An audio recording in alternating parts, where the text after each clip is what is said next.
Employee engagement has dropped sharply. Just 64% of workers globally are engaged themselves today, down from 88% a year ago. More than half of workers are worried about AI and what it means for their future. And yet, 2026 global human capital trends that building a human advantage is now as critical as managing technology itself. Human being focused on people is non-negotiable. That is the beginning and also the end. They discover AI. AI doesn't discover human beings. Therefore, if you use AI to kill the very human being who discovered it, that's not going to be good. So there are all kinds of dimensions, ethical AI or even designing AI which serves human purpose. This is a big change. I think HR is not anymore in the background. It is the primary focus. HR being evolved is how do we use technology to our advantage? I can only promote that and saying let's use it. Or maybe even abuse it. That's okay. It's technology. We're not abusing human beings, so it's all right to do that. And the reason I can say this is if we don't, we're going to be left behind. And HR is an enabler. We understand where the business is going. So for that to happen, you need to use technology. I think HR has moved in the value chain from just being an executor to a thinking partner. Every quarter, people matrices sit alongside financial matrices. HR has started challenging the business and it is being heard. And that's where when we go and say we are doing this, and when do we actually get value from HR? When we just don't show the policy book, but we actually give them judgment. That's where the value of HR really rises up. If you really look at it from a person who's in the market dealing with the customer, any M&A is like a forced marriage, which means that they did not take the decision, but they have to take the outcomes of what really happens here. And I think most organizations are trying to force fit culture. They always say that whenever you see too much of culture values on the wall, that's a red flag when you're going for an interview or anything. Because culture obviously is not in the wall, it's in the walk. While we have technology, while we say, yes, the skills have to be taught, your talent, your capability, all of that we're looking at, it also means, are we walking the talk of being human beings? Are we walking the talk of showing kindness at work? Are we walking the talk to show trust matters?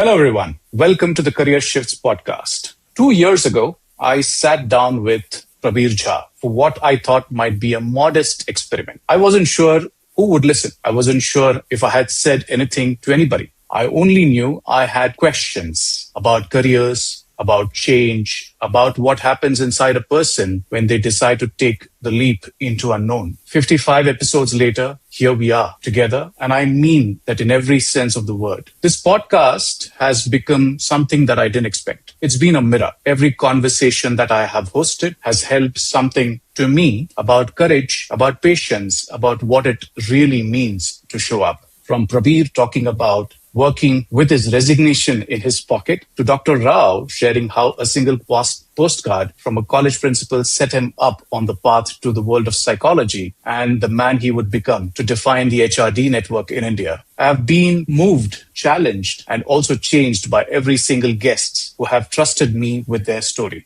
Today, it's not just an anniversary. It's a thank you to you, the listeners who tune in regularly, to guests who came and brought themselves to share, and to the friends who said, I'll come in just to celebrate with you, and showed up. For this anniversary episode, I wanted to do something different, not just as a solo guest, not a theme, but a conversation panel instead. A real, honest, wide-ranging conversation with 4 people whose careers together span decades, continents, boardrooms, and consulting floors. People who have shaped how India thinks about HR, leadership, and people. So let me introduce them. Dr. T.V. Rao, the name I first encountered in books long before I was fortunate enough to meet him in person. The co-architect of India's human resource development movement, founder of NHRD Network, and someone who at every turn has reminded that HR is not a department, it's a philosophy. Dr. Rao, your 25th episode of this podcast reminds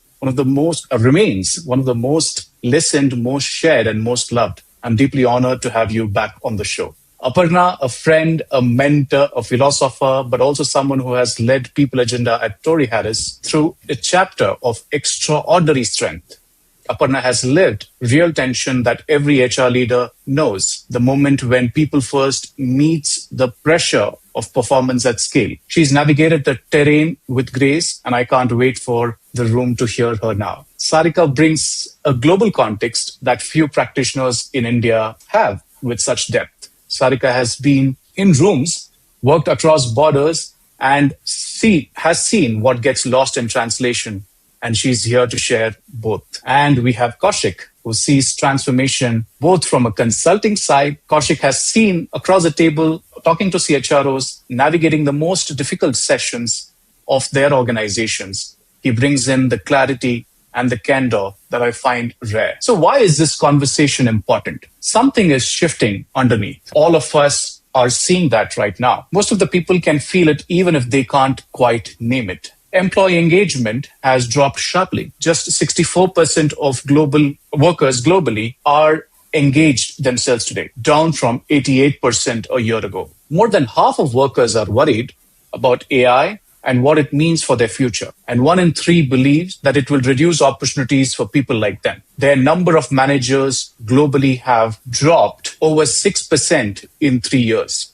Whole layers of organizations are being flattened, redesigned, or handed over to algorithms. And yet, 2026 Global Human Capital Trends from Deloitte, serving over 9,000 leaders across 89 countries, concludes that building a human advantage is now as critical as managing technology itself. So the future won't hinge on how quickly things keep changing, but it will hinge on how deliberately and people first we choose to respond. That tension between disruption and enduring the need for human connection at work is exactly what this conversation all about. So welcome everyone to the show. How are you all doing? We are doing good, Gopal, and thank you again for the invite. Looking forward to share whatever pearls of wisdom I have gained in the last 25 years. Wonderful. Thank you, Sarika. Thank you, Gopal. It's a pleasure to be here, of course, amidst TV Rao, Sarika, and Kaushik. I think it's going to be a lot more learning, right, than what I'm going to be saying. So, looking forward to learning.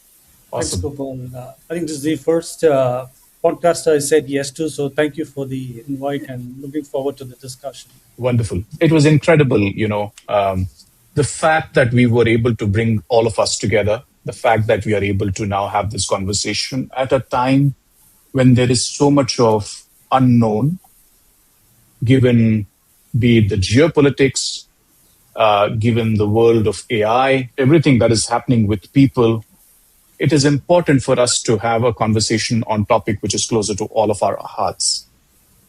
But I wanted to start with Dr. Rao, and I wanted to actually go back in time to 1974 when probably it all started.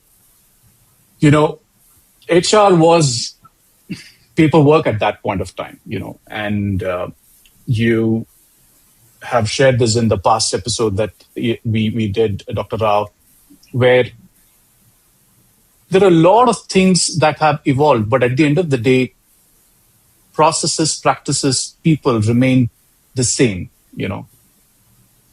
And if you were to go back in time and reflect on today's HR practices, the way people are working today, what do you see as an observer of HR?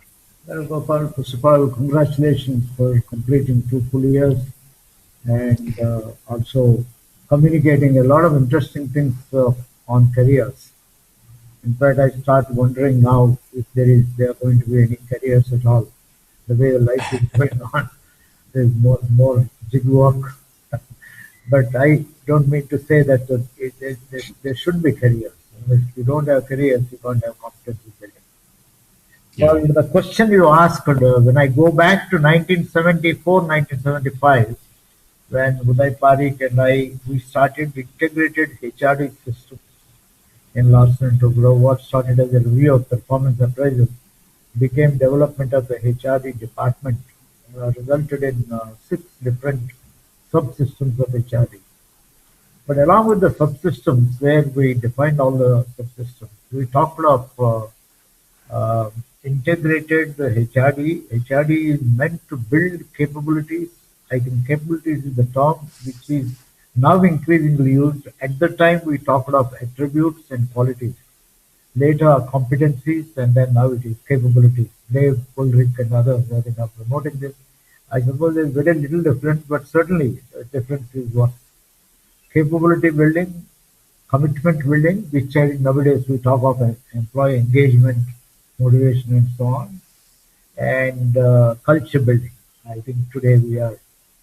I think they remain for many years as things to be aimed at, soft kind of things, except the capability building or competence building. Today, I think we have come a long way. What we envisaged in the principles of designing HRD, if anyone goes through those principles, I think for the next 30 to 40 years, I don't think I will see anything as different if you look at their principles, because they talk of everything under the sun, because our conceptualization is the human being and the teams and organizations. HRD should help people build themselves as individuals in relation to the context, which is current job or future job, and integrate with the departments or teams which they are working and build the organization. That remains the same as a philosophy. I think what happened in the last few years, I think it took almost 20 years to move from traditional personnel function to even something like the integrated HRE system. So in 1975 to 1995, we needed liberalization. And after liberalization, I think we became a part of the global world. And particularly when MNCs came to India, our standards changed because they gave us better standards. When we realized that the same human being can probably do a large number of things. And I still remember once the Life Insurance Corporation chairman coming and asking me on the floor of the parliament, the minister promised that not a single employee of LIC will be asked to leave. Now that many insurance companies have come to the country, and we went to an international consultant, he told me that what we are doing can be done with 10% of the manpower. So minister says I can't get rid of anyone, but here is the report. The competitors are going to do the same work with 10% of the people we have. What do I do? It was a conversation in Cosmo Villa row houses in Ahmedabad. I thought you don't need any big consultant for this. You just ask each one to work 10 times more. It's as simple as that. And they had the Yeah. capability. If you look at LIC, I think they have been able to maintain a large part of their share. I think human beings have phenomenal capability. We didn't exploit it. Exploit it. Post Mm. globalization, we saw that. Then we went through a very interesting time, particularly COVID. I think it stopped everything that was going on and totally changed the life. You work from home. You don't even go to office. I'm amazed at how people are working from home and still being productive and sometimes even more productive than before. But Yeah. having said that, I don't say that that's the best thing to do. I think there are a whole lot of things. But the significant change is, I think, from HR as a philosophy for organizational growth and development. Today we realize that even if you want to make AI successful, it has to be with a human face. I think the phenomenal change that has come about is human being focused on people is non-negotiable. That is the beginning and also the end. They they discover AI. AI doesn't discover human beings. It is human beings Very well who said. get AI, and then therefore I think we realize if you use AI to kill the very human being who discovered it, that's not going to be good. So there are all kinds of dimensions, ethical AI or even designing AI which serves human purpose. All organizations are meant to serve. So this is a big change. I think HR is not anymore in the background. It is the primary focus. Anything that you do, I think, has to be driven by people. Sometimes people don't like the term HR, but I would say, I mean, if you don't want to use the term HR, use people. People is the focus of everything that we do, and all technological innovations have to be people driven, driven by people and so on. I think that is a big change today. We are in a non-negotiable HR with our people. Beautifully put, Dr. Rao. I mean, I'm reminded of what Sadhguru said that let's not call HR as human resources, let's call them human potential, because that's what we are trying to explore in times like today where AI is at the center of every conversation. I think it would be very interesting to see how people practices evolve. And I have Sarika and Aparna both here to share perspectives about what is happening with AI, what is happening in the whole world of GCCs. If I were to pick up a question on that, is the last 5 years, as Dr. Rao also said, COVID has actually proved that there is a lot of potential that was unexplored. And we just had to try new practices, and technology has always helped us in that space. But as CHROs in your own rights within the organizations that you both work, and this question is to both of you, Aparna and Sarika. Aparna, would like for you to go first. Is how have you seen HR evolve in the last 5 to 6 years in comparison to what you did or what you saw when you started your career? Thank you, Gopal. I think that's a wonderful question. Two parts to it, right? 5 years back to when I started. Oh my God. Now you're going to make me sound so old, because if I say 25 years, 25 years back when I started. So I think what I've seen HR being evolved is how do we use technology to our advantage?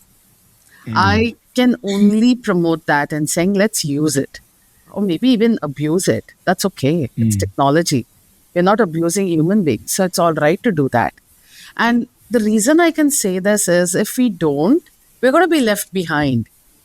And HR is an enabler. We understand where the business is going. So for that to happen, you need to use technology. Simple thing, right? Within our own organization, from the time we thought about it to actually, we had an AI hackathon. From the time we thought about it to the time it was executed, and I had 37 teams across the organization participating, it was 3 weeks. Earlier, we would plan for 1 or 2 months, but now the time is reduced. And what did we tell the team? Don't come out with a problem statement that you're going to come back with a solution for which you have not seen. What are the issues or the problems that you face in your business today? Look at that as a problem statement and come out with some of the best solutions. You know what I like? The best part is a collaboration that happened within my own team with the technology. I had one technical instructor who had an AI background. She trains people on AI. She partnered with the business in saying, this is what we were to come back with. That, for me, is the change that I see. Right? 5 years back, it was usual, the same thing, more of operations, more of, while we would say HR, but we would not be so involved that the way we are today with the business. I think that is something that's evolved. Today, what I make sure is the entire team of mine understand what the business is. So you understand the needs of the business. It becomes easier for us to come back, say, and we know. We don't have to wait for them to come back and tell us. We know it then and there what's happening. And I think that way, very happy to be with the organization that I am in, Tori Harris, where I have the best of the best peers, the best team. We know what's happening. And I have the business coming back and asking me, what should we do? Yeah. It's more collaborative rather than escalating against each other. Yeah. That is a change that I've seen in the last 25 years. Oh my God, I still remember how many escalations we would get against HR. This is not happening. Recruitment is not happening. You have not resolved this. This escalation has come back. I don't see that happening today. Yeah. Maybe because we partner more closely with the business. And I think at times we escalate a little more about the business, saying, you guys are not doing this enough, especially where people are concerned. So abuse technology to your advantage. That's what I would say. Of course, we all use AI and we have been given the enterprise license to to use any of the AI tools that we want in the organization. So that's something that we have. Well, thank you so much, Aparna. Sarika, just building on the point that Aparna said, and also the conversation that we had, it's one thing for HR to be able to partner with business. It's the other thing to be part of the steering committee or the boardroom conversations, to be integral to make a decision happen.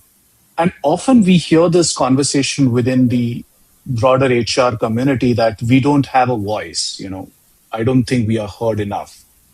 Um, and when you go deeper, you realize that there is a lot more to it than what we are hearing, right? And we spoke about the two things, the two words that actually comes to my mind even now is boldness and courage, that we spoke about. Walk me through, how have you seen HR evolve? And more importantly, I want this conversation to help practitioners in HR to understand and realize what is it that they need to do differently, but also people looking at HR, and looking for help from HR. How would they want to see HR differently? Because there's also a different part of the conversation that I will bring into it later. But let's be in the moment with that as to what is that HR practitioners should do differently. Thank you, Gopal, for the insightful question. And let me just take the cue from what Dr. Rao said and what Aparna said, and few of the things which I will say a little different, and it will be a little similar to what both the speakers have said. And in CGI, if I look at it, one organization, I felt that we have equal focus on the three stakeholders in an organization. And who are they? The clients, the partners, and the shareholders. And to have a short answer, the trust in HR over the last 20 years, or more so post the pandemic, which Dr. Rao alluded to, has grown in many organizations, even though it is uneven. But in CGI, like you talked about, what have we been doing very consistently is we have brought the function into the room early. And what do I mean by that? It's not after everything is done that they reach out to HR. It is starting from the BU plan strategy. At the shaping stage, the org design, the market entry, the mergers and acquisitions, which Kaushik told about, the client RFPs. I think HR has moved in the value chain from just being an executor to a thinking partner. Second is when we do our ops review every quarter, people matrices sit alongside financial matrices, which was not happening, say, 10 years back. The way leaders are looking at revenue and margins, people are looking at attrition risk, the capability gaps, the internal rotation and mobility, and the engagement as leading indicators of performance. The third thing, HR has started challenging the business and it is being heard. And that's where, when we go and say, we are doing this, there is no work-life integration, it is burning our top performers, our hiring bar is inconsistent, the leaders are listening to us and adjusting their business plan. And when do we actually get value from HR? When we just don't show the policy book, but we actually give them judgment. And that's where the value of HR really rises up. And during the crisis moments, one is COVID, we talked about. One is you'd be hearing about many organizations now doing layoffs, restructuring. The GCCs you touched upon, Gopal, the rapid scaling. I think HR is the nucleus or the fulcrum now as one of the function and no more a support function, which I tell my leaders. It is an enabling core business function, because we are at the heart and soul of driving business growth. And lastly, very proud to say that the investment in HR capability is on the rise, including in my team. Aparna talked about technology. how are we using the AI tools? How are we building strong analytical teams to really, really up our game and ensure that we are taking strategic decisions and we are conveying strategic judgments? But still, just to end it, I don't think the shift is universal, Gopal, but many organizations have valued the function. And I loved what Dr. Rao said. It's not only HR, it's the people function we are in. Over to you. Beautiful. And I'm going to pick the word judgment from what you just said, Sarika. And I'm going to go straight to Kaushik. Kaushik, you've seen this world from the other side, more from a consulting perspective. You've been part of businesses, you have run organizations from a consulting parlance, and you have served the clients who are trying to enable change, but are also at the same time unsure of what is coming their way. In your decades of experience, you have done this multiple times. I wouldn't want to put a number because it may make you feel a lot older, which you're not. But how have you seen this evolve from the other side of the table? Because one is to talk about what HR professionals feel as evolution, but what do you see HR doing, seeing, being, behaving from the other side of the table? And if you can spend some time on that, that would really help. I've been on all sides of the table.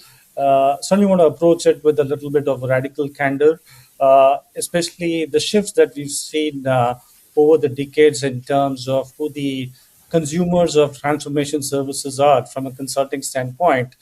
10 years ago or 20 years ago, it was mostly the CHROs who were actually working with consultants, trying to get consultants in. And a good part of it was about to really convince their own bosses, right? Like, this is the right kind of services that we need for, or the right kind of partners we need to really focus on. So in the traditional past, it was the focus was more around the what's the safe choice versus what the right choice is. So first and foremost, the consumer portfolio of consulting has changed from for human capital services from CHROs to the board and the CEOs. That's number one. Maybe let's also your question around like the roles of like CHROs in transformation. Let's take an example. Let's take M&A as an example, and I'm sure we're going to be seeing a lot of it coming over the next few years. Let me give like good examples and like bad examples as well. Uh, when an M&A really happens, actually, the way I've seen good organizations or good examples is the CHRO is at a vantage point.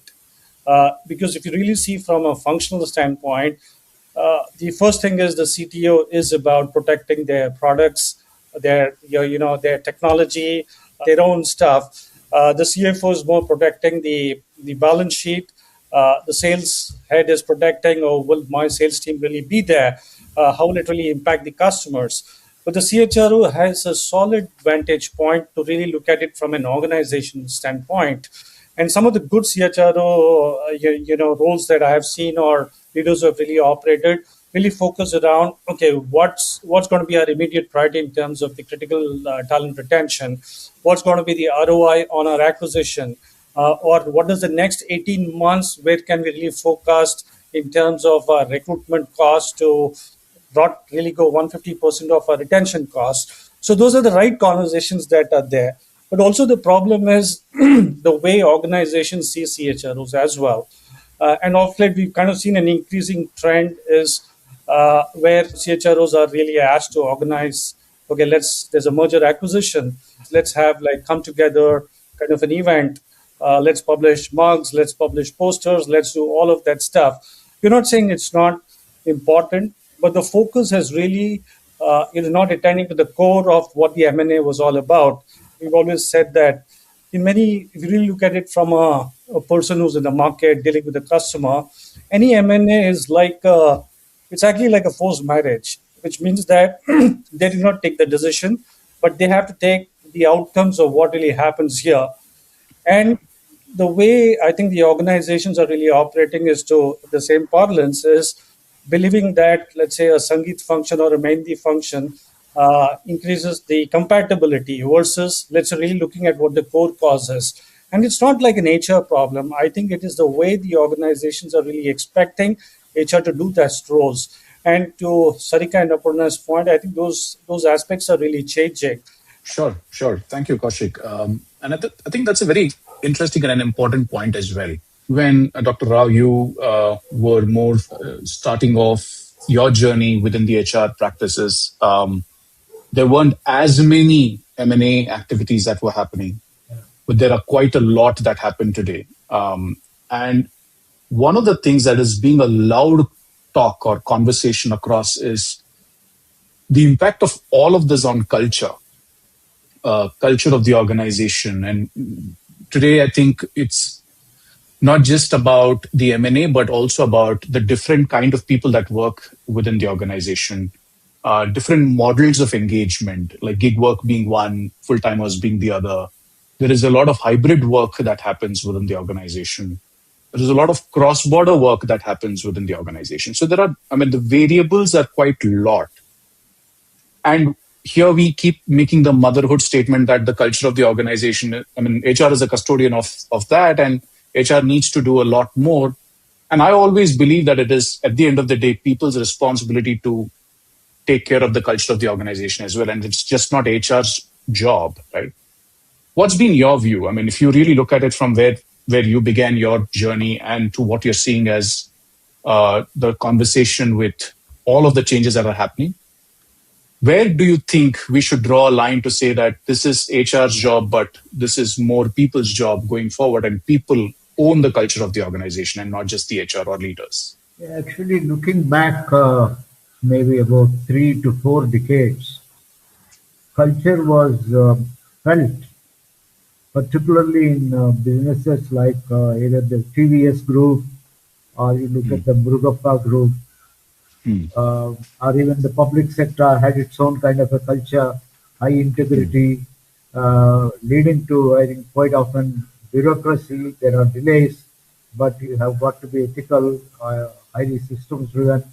So public sector had its own kind of a culture, many positives and I think some negatives also. And business houses had a very strong culture at a point of time. And I remember M.E. Subaya used to tell that there were unwritten rules when the Murugappa group were traders. They would send the family members to be trained under the agents in Burma and other places, but with a rule that if a family member is there, you treat him like any other employee, including if you send other employee to buy vegetables for you, the family member also will be sent for buying vegetables, use for all kinds of things. But once the person has acquired a certain stature, unwritten rule that he will be out of that agent, the agent freedom should never be curbed and will be totally taken out and given independent charge. To a large extent, I saw that happening with TVS. Suresh Krishna, I think the way his daughter and others got trained, I think starting from the. So these were all strong cultural values and then culture. Now I think a large number of people appreciate the importance of culture. And culture is not one dimension, there are many dimensions. There are few non-negotiable kind of dimensions of culture which Budai Parikh and I promoted. I think we used to say the best HR culture. We didn't say the HR term. For any organization to grow, they what we call as octopus culture. People should be open. People should collaborate, a point which Aparna mentioned, I think today in our focus. People should be trusted and trustworthy. They should have some autonomy, proactivity, experimentation, confrontation when problems arise. And I added to these 3 more dimensions in recent past. Purpose. The culture should be purpose driven and should be learning oriented and disciplined. Now I think these 11 dimensions, you can maybe add a few, they are generic kind of things. Generic parts. Now, if you ask me, large part of it is non-negotiable, we change according to this. I think we are struggling to tell people, please respect people. And when you respect people, you give them autonomy, you get them to express and so on. But there are other undefined parts of culture. Okay, AI is all pervasive now. Now, if your technology is coming, are there some cultural issues that come up which you have to be? So I think we need to keep articulating the culture. Culture means it's based on values, it is beliefs. Mm. Everyone should be tech savvy. This is the culture, and Yeah. should have a positive mindset of for everything. This is again a culture part of it. Positive mindset, because if you don't have the positive mindset, you can't. For example, the other day I was listening to a very interesting talk by an entrepreneur who is working on AI. He's, and I was reminded of Uday Parikh, he used to be a consultant for boards. He would go and sit in the board and give every hour feedback to every member about the processes and so on. Now AI has come into picture. Now you put a AI and train it. AI will keep giving feedback to all the members, and he will pull up somebody who has never opened his mouth or trying to say something sensitive to the Yeah. non-verbal cues. So you need to have a positive mindset, welcoming technology, tech savvy, that becomes a culture. So I think we need to discover this culture, but all the culture, I would say, should focus on creating enabling capabilities in the society, in the people. That should be the most. Beautiful. Are we is there any culture which will destroy people, or is it build people? I think a people building culture, that is the single most important criteria we need to be using. We have a long way to go, Gopal, to delineate cultural dimensions. These will keep on changing, but Mm. some focal points should not change. It should be for Mm. what we say, Manav Kalyan. It's meant for people, peace on earth, so that everyone will have an opportunity to live. So I think one important question at this point of time is, if AI is going to get some organizations to downsize, I think there's a very important cultural value that comes in. Should you have alternative approaches, then one has to hear in the news 12,000 people asked to leave. I think that should be the last thing that should happen. I think a culture should be that human resource oriented culture is one which says, I will never ask a single human being from my company to leave. If I have a technology which makes some people redundant, it's my responsibility to make sure that I will create opportunities for these people, because every organization owes its existence to people, currently or in the past. I think all organizations are built on people's money.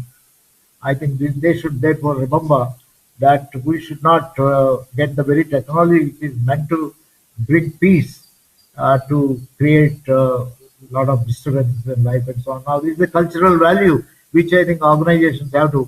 This is where HR becomes very important. I think we'll have to Yeah. play a very important role.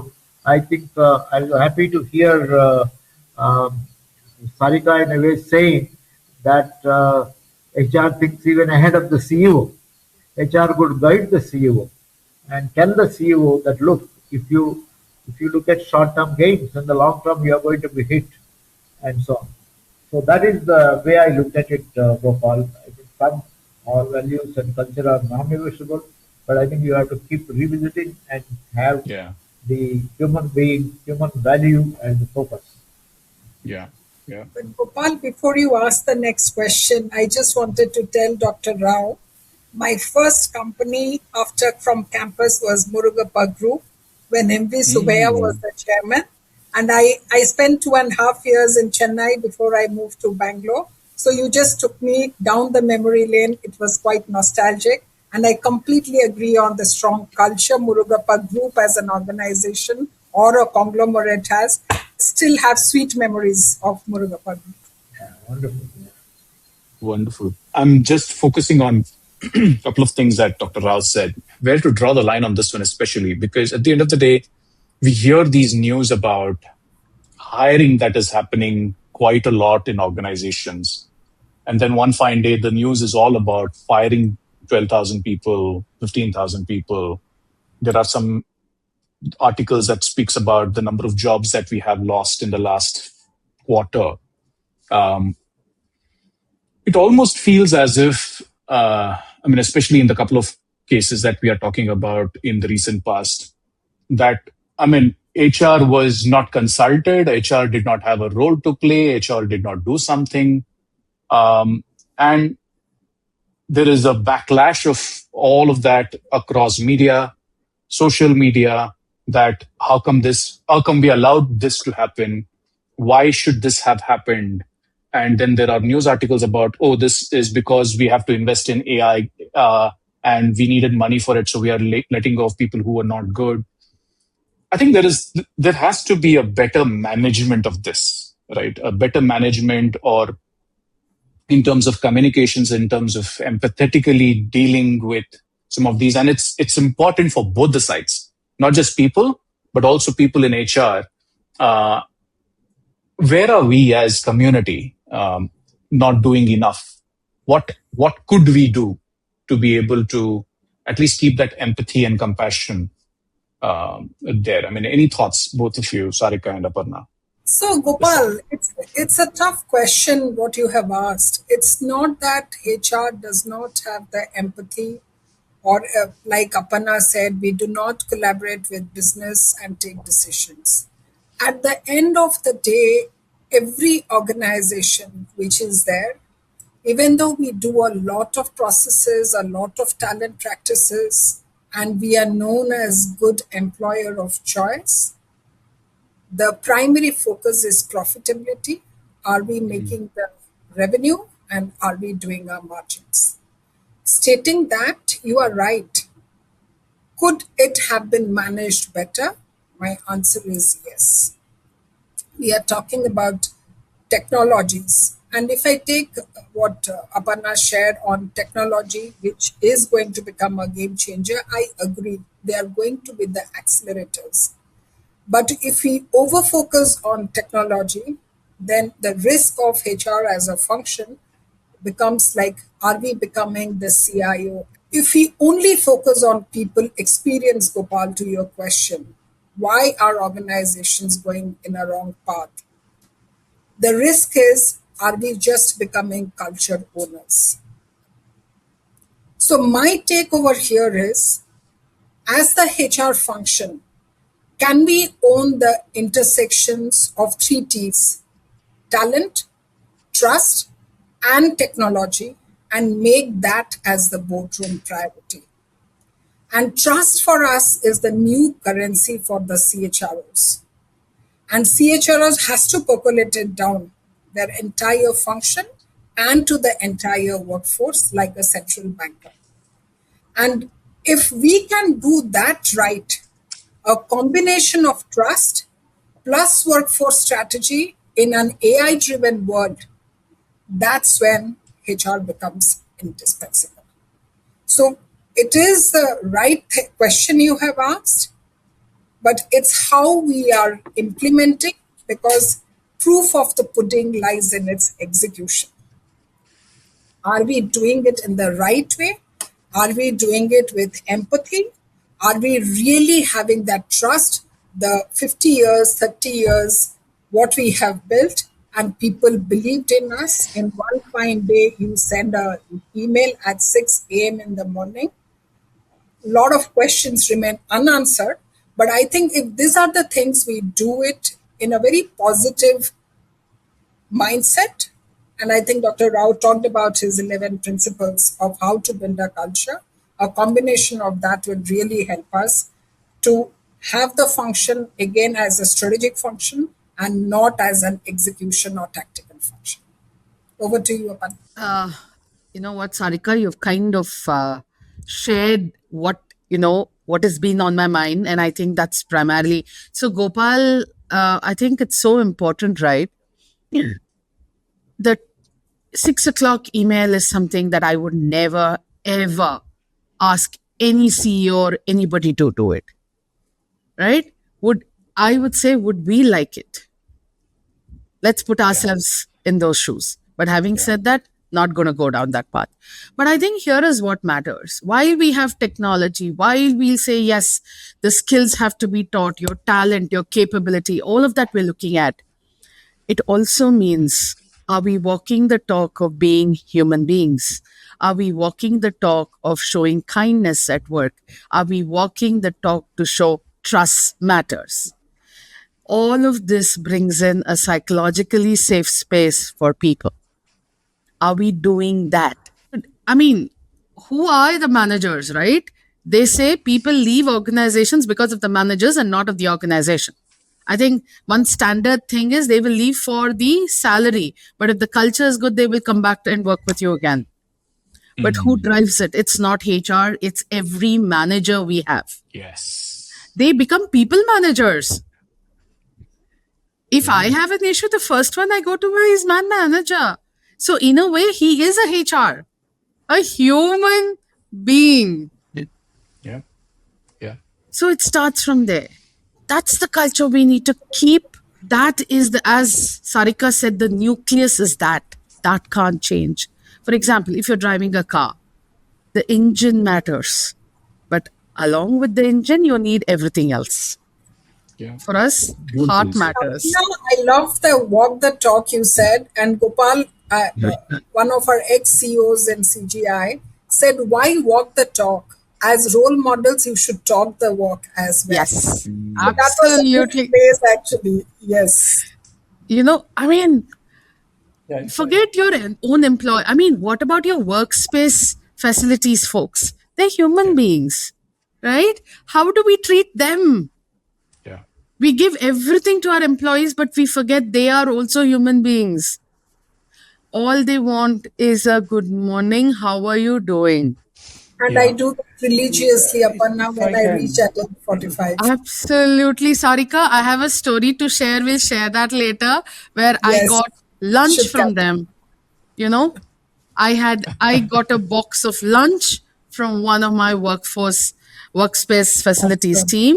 She said, "This is for you, ma'am, if you're okay to eat." I said, "Why will I not eat?" I said, I "I'm think Kaushik privileged." had raised his hand to Yeah. share Yeah. something. Sorry, Kaushik. Over to you. Yeah, absolutely. I think valid points, just from a different direction. I think the biggest opportunity is actually the myth of one culture. I think in the traditional organizations to really drive that, oh, we have one culture is kind of pretty much fading out. I think the organizations are really tending towards something like the polyculture. I mean, to give you a context, the culture needed for, let's say, a sales team is very different from, let's say, a compliance team or a finance team. And most times we kind of force fit to say that, oh, we are kind of one culture, everybody has to behave, operate same. I mean, the whole concept is that there are certain essential agreements, like, there are uncompromisable things. But that said and done, what works for finance will not necessarily work for sales or HR and other stuff. That's number one. I mean, it's pretty much saying that a parent has four kids, one of them is the smartest. Now, either you ask all the three to become like the smartest, or you ask the smartest kid to really lower their bar so that the other three don't feel Wow. bad, right? Like, and that's the other thing. And I think most organizations are trying to force fit culture. They always say that whenever you see too much of culture values on the wall, that's a red flag when you're going for an interview or anything, because culture obviously is not in the wall, it's in the walk, to your point.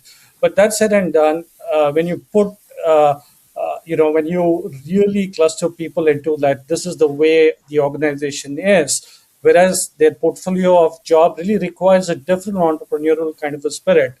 And it's like basically asking Usain Bolt to play kabaddi because other kabaddi players look good, right? Like, so I think the big opportunity where I say for the CHRO, it's actually coming up in research, which is CHROs should be like the ecologists, right? Like, and let's say biodiversity, parks or rainforest, where everybody can thrive, but they need their environment.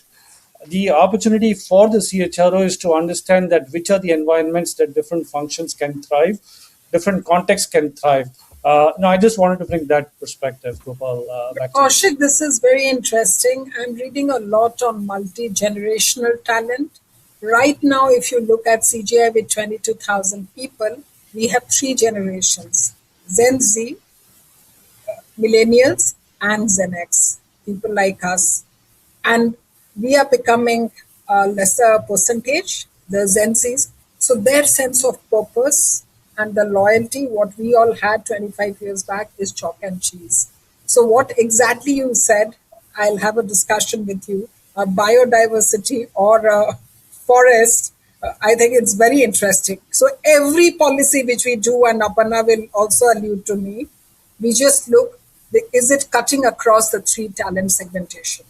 And that's where the role of HR has actually undergone a change and is going to have a mega or a massive change if I look for the next 10 years.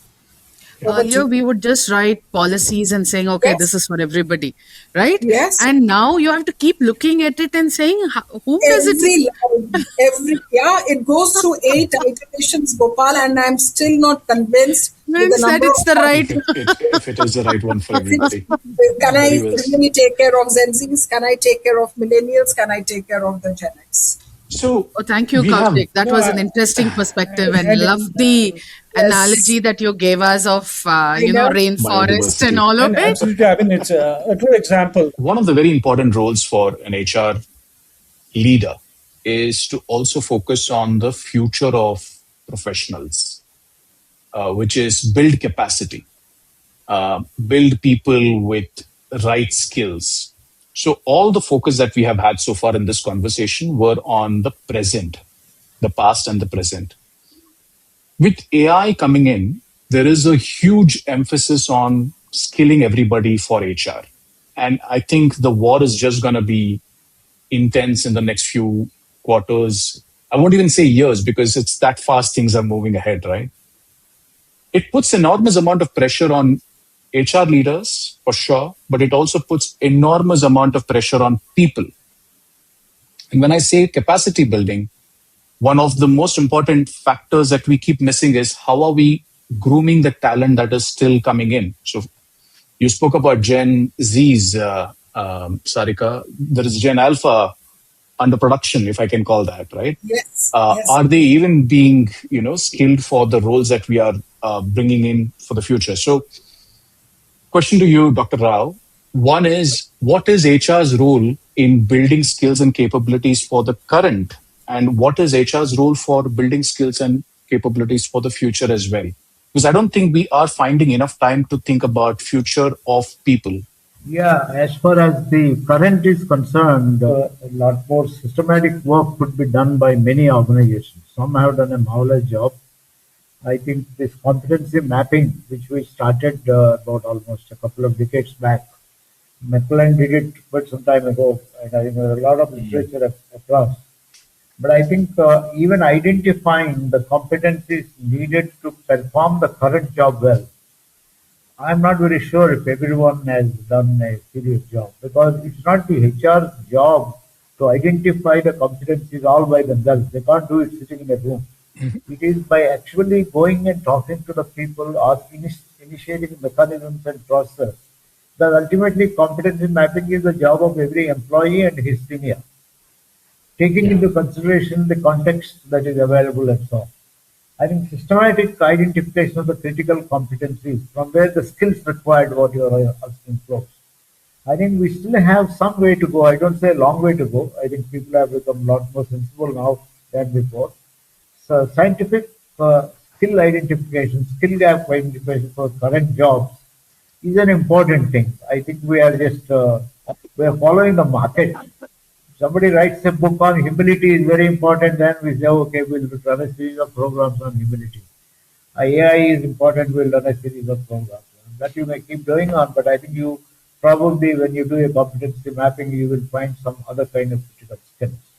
So for the current job, I would strongly recommend people to do scientific competency mapping and using other people. You yourself don't have to do that, but you should be an expert in competency mapping and do that. As far as that means, I think skill gaps are very, it depends upon so many things. Mindset, I think we have talked all about it. I think the most important mindset, most important, in fact, I'm saying both for HR as well as every single employee is the being human. There is a new term I'm coining. Everyone needs to be a human being. I'm saying there's a new competency CEO should have, CXO should have, CHRO should have. More important for CHROs. I mean, you define your own self. What is being human? The other day, I got an interesting illustration of MD of one of the Tata companies uh, Mm. going to visit a contract employee who happened to help another contract employee and got into an accident, went to a hospital. And the chap traveled Oh. all the way 2 hours to just inquire how the chap is doing, and then he returned back. Next day, he went to the CEO, the MD went to another city, and on his way back from airport, he again, I said, "My God, don't you have a protocol? Your HR fellow and other chap should be visiting the hospital, and you are saying this is a contract employee and some stranger who tried to help a contract employee." He said, "No, I'm sorry, it is my responsibility. Every chief executive in our company will probably, irrespective of the kind of person, we will make sure that he is taken care of." Reminded of the Taj example, I'm sure most people know. Mm. That is being human. I think that is what it is. Not that you're going to shape the. I think that is an attitude which is required by all now, not only now and in the future. In terms of Mm. the future skill sets, Gopal, I will probably have somewhat of a different view than many people Mm. will have. I think the way the world is going, I don't think we need to think beyond a year or two because everything is moving fast. If you can plan for 1 year, that is good enough in terms of you can predict what is going to happen, what are the skills required. And number Yeah. two, don't take the entire world's burden on yourself as a HR manager. I think people today Mm. are a lot more intelligent than you are in terms of building their own careers. Only thing is you should Very well said. facilitate, understand, facilitate, and be open. Don't become Mm. suspicious. I think what um, Sarika said, I think trust is a very important kind of a thing. But I want to add a complication to all this. There is a second cohort of the program run by Dave Ulrich and team at the uh, University of South Carolina uh, on starting day after tomorrow. First one Mm. happened sometime about 6 months back. And he gets about 50 and odd leaders of HR across the globe and a small group of people, 20 people who attend this program. And I happen to be one of those involved in designing. I wasn't very sure if Dave and team, why would they want somebody from India to come because they are far more advanced than us in terms of HR. Dave has been doing so many years of work and things like that. But he said when I presented my point of view, and I think he has accepted this, not only that he's saying HR's role is not anymore merely an employee champion. In fact, we had never been employee champions. We were employer champions. We were working for employers under the garb of employee champion. So today, you have no alternative. You can't be employer champion unless you are an employee champion. But most Yeah. important thing today we have discovered is being an employer champion or an employee champion, you have to be far more customer champion. You have to be related to customer. I've seen technology organizations have difficulty because they don't let their software developers, program managers don't go anywhere near the customer. They are only, I mean, their customers are only their neighbors who are probably writing another component of the program they are doing. Mm. It's very unfortunate. I wish they send them to the banks, insurance companies, hospitals, and so on, and actually see how your software is being used and things like that. Yeah. So you need to be customer champion, you need to be employer champion, employee champion, and then you also need to be the investor, stakeholder champion. And what does champion mean? Champion means HRD for all. But on the top of all that, one thing I mentioned to them is, and I think this is what Dave liked, and I think he said, make sure whenever you say you will make this, you have to be community champion. Because COVID has shown us, if you merely take care of the health of your employees, but if the community where they are living is very unhealthy, you can't Mm. solve the problem. So that is where I think, one of you, I think both Aparna and Sarika are involved heavily into CSR, uh, or at least one of your companies I was seeing. It's a CSR is not anymore a job of a CSR specialist. It's again HR. Now, Gopal, the problem comes here. Now you have to be a HRD agent for the community, for the investors, for the top management, for the employees, and for the customers. So your role has suddenly expanded. Yeah. Now, what skills are you talking about? Can you ignore any one of these? I think you certainly need to build one set of skill set for the investor to say that The you core. can't get returns on your investment unless you are people driven, community driven. So you are a great integrator. I'm happy that in the beginning itself, Aparna used the term, the world has become collaborative. Internally, you are using the term collaborative. I think there is no alternative but to be collaborative. That means it's a phenomenally great world today for HR people. If you want to be, I think you can you're not going to say, oh my God, this is a big thing. I should be like a god and so on. It doesn't matter. I think you can work out. You're not the only one. You have about the 300, 400 community there. You have a great community of HR, and not only HR community. Every single employee, if you communicate to them, this is what we are trying to do. Customers being customer driven is not only Communicate. my job, it's also your job. So I think it's that is the kind of a role. I think it's wonderful. There can't be a better person, better human being who can manage a company than a good HR person. This is the way I look at it.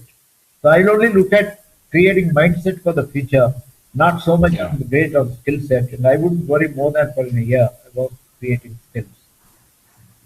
Very powerful. I think, yeah, focus on mindset than skill set and look just about a year in horizon.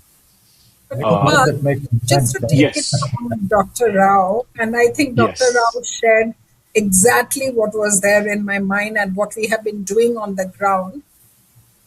To the team out here, on an average, I do about 5 client presentations on talent practices, which has been now the ask from the clients, not only from our business leaders, that in Wonderful. your agenda, we want the HR to come and talk about talent practices.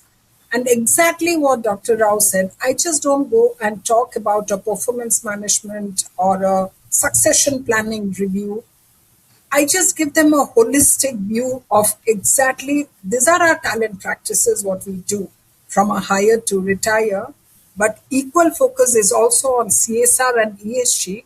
How do we bring that community and belongingness of our people before they come on boarded to our organization? When they have just got the offer letter, we do that for all our campus hires, where a personal letter goes from me and my president that if you are interested for any CSR activities across the locations you are positioned, you are ready to come and join us.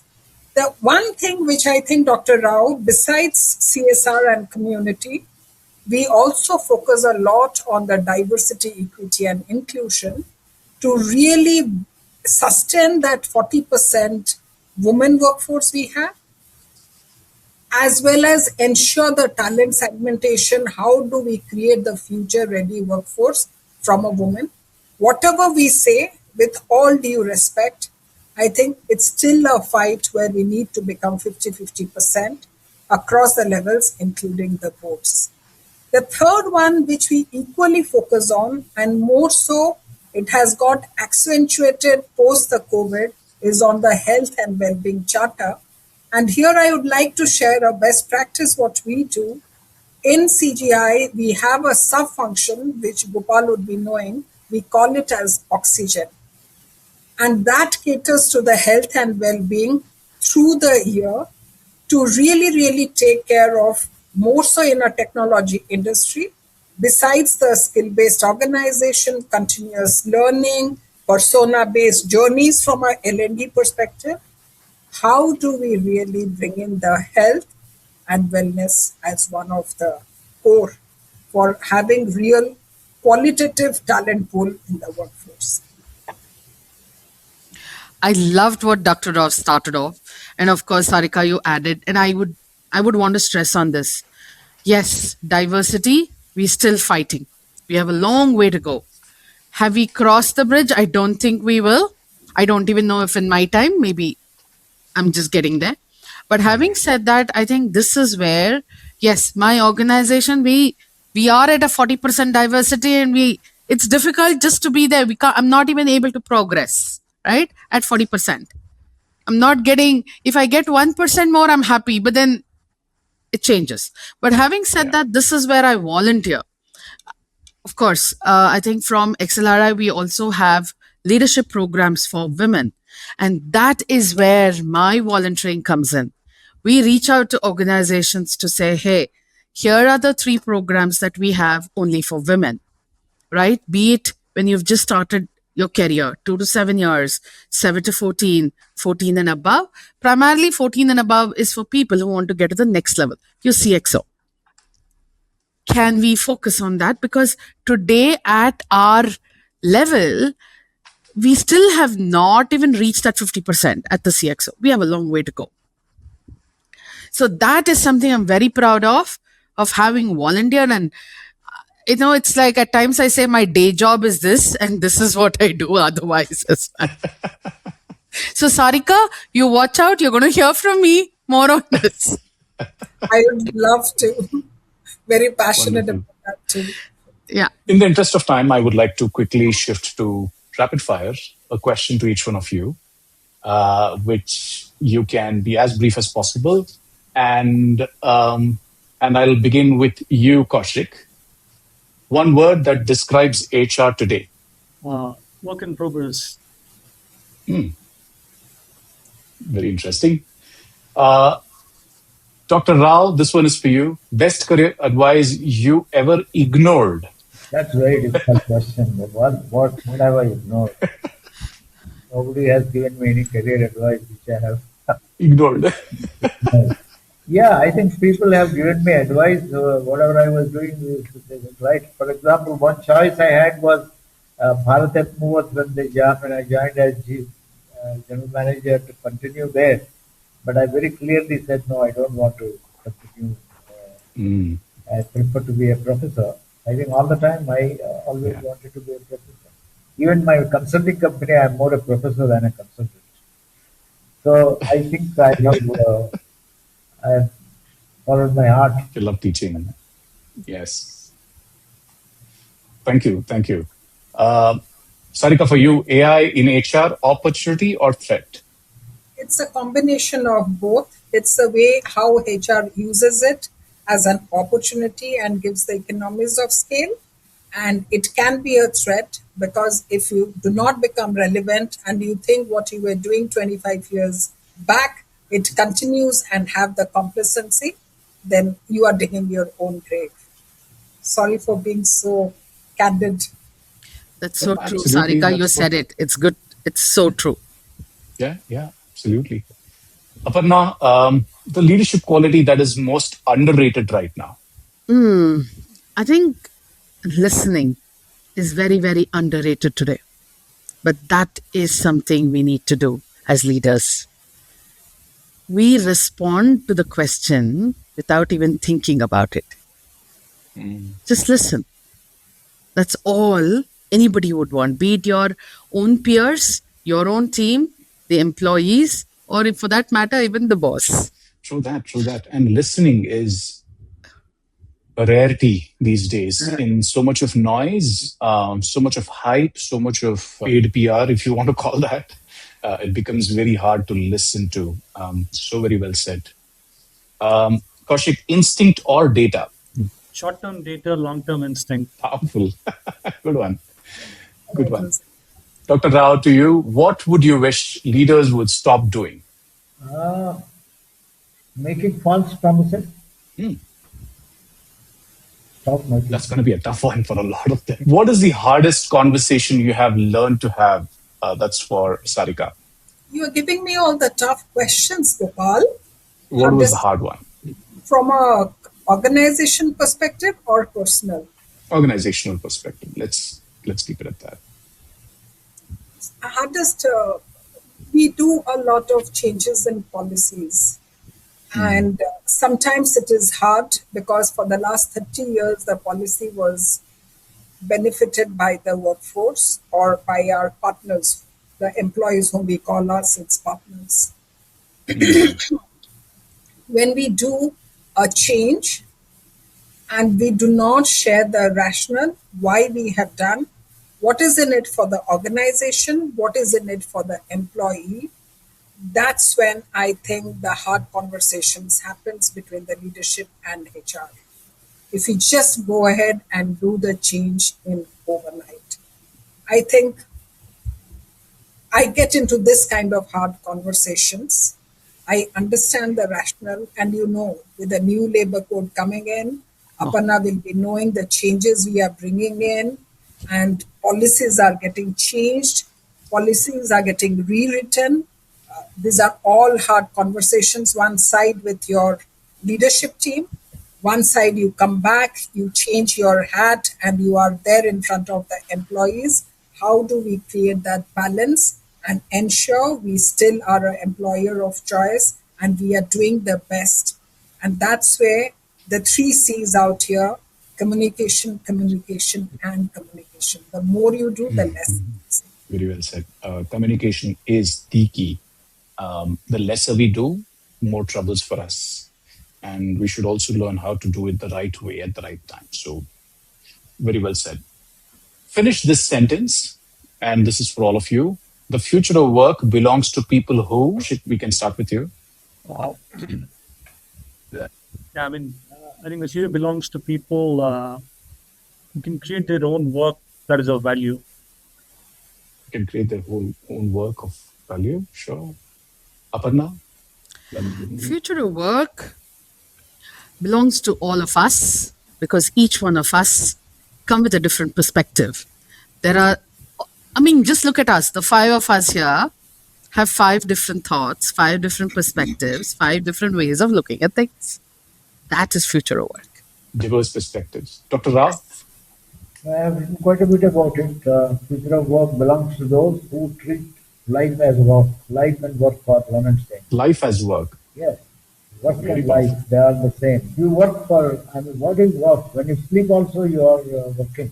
So I mean, everything that we do is work. Yeah. So that's life. Yeah. Work and life are same. Yeah. Yeah. In fact, True. that's what I have been doing the last few weeks and weeks. I don't differentiate between work and life. And yeah.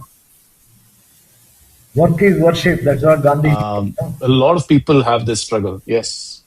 Yes. Yes. Work is worship. Absolutely. Sarika?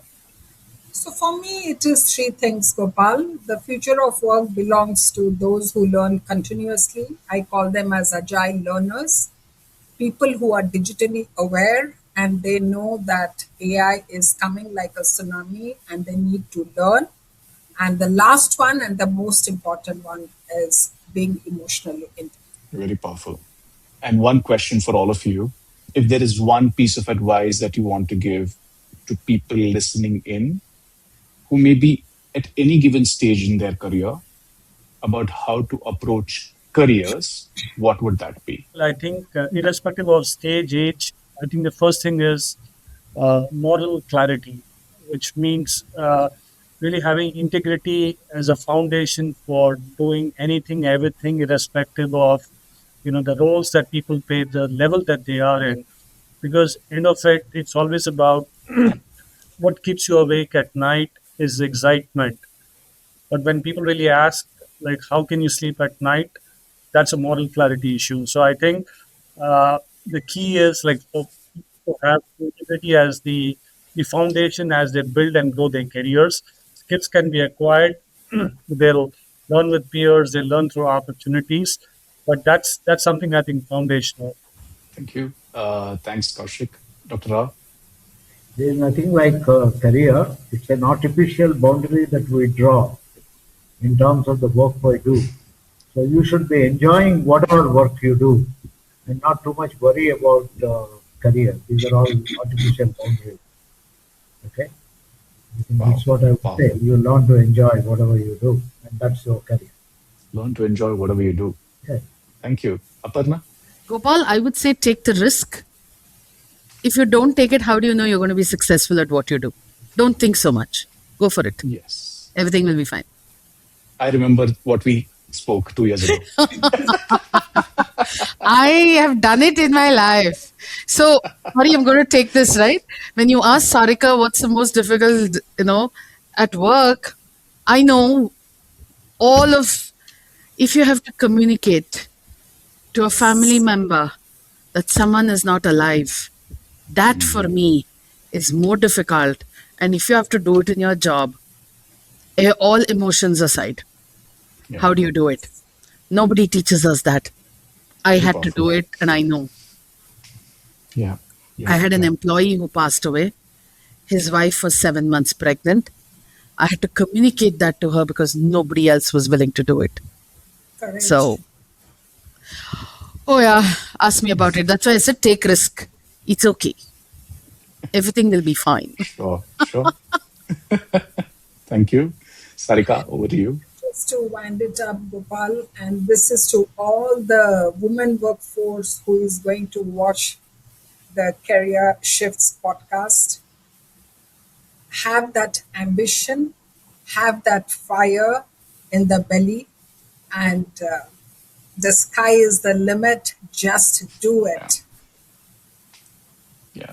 Agree, Sarika. There is nothing stopping women today. We stop Absolutely. ourselves. We stop ourselves. There's no boundary, like Dr. Rao said, there's no boundary. Yeah. We Yeah. create Yeah. those artificial boundaries. Yes. Previously, Gopal, they used to may I say ask sky you a is the question? limit. You are asking a question. Yes. Yes, sir. Are you Yes. enjoying? Are you enjoying what you're doing?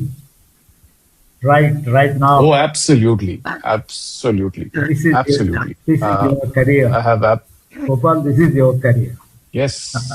At least one of the careers. It is not just yes, one of the careers. I mean, as I say, we all have multiple careers. We just need to figure out Absolutely. which one do you enjoy the most. Some of them pay you better. Some of them you enjoy more. Have the right balance, and I think you will survive and thrive. With that, thank you very much, Dr. Rao, Aparna, Sarika, Kaushik, for joining me today. And people listening in would find a lot of value. I like what Dr. Rao spoke about the past, the present, and the future of HR. Aparna, you brought in an extremely important element of communication and collaboration. Sarika, as usual, courage, boldness, the whole way of how you have managed HR, not just as a function, but also as a function that takes opportunities to speak to other potential clients about what HR can do in terms of capabilities. And Kaushik, with your experience and background of being on all the sides of HR, how you learned and how you're able to bring in perspectives, especially in matters like culture, in matters like people and technology as well. So thank you very much. It means a lot as we continue this journey on the Career Shifts podcast. This is just the beginning. We continue to explore more facets of learning, more facets of exploring. Careers are here to be built by each one of us.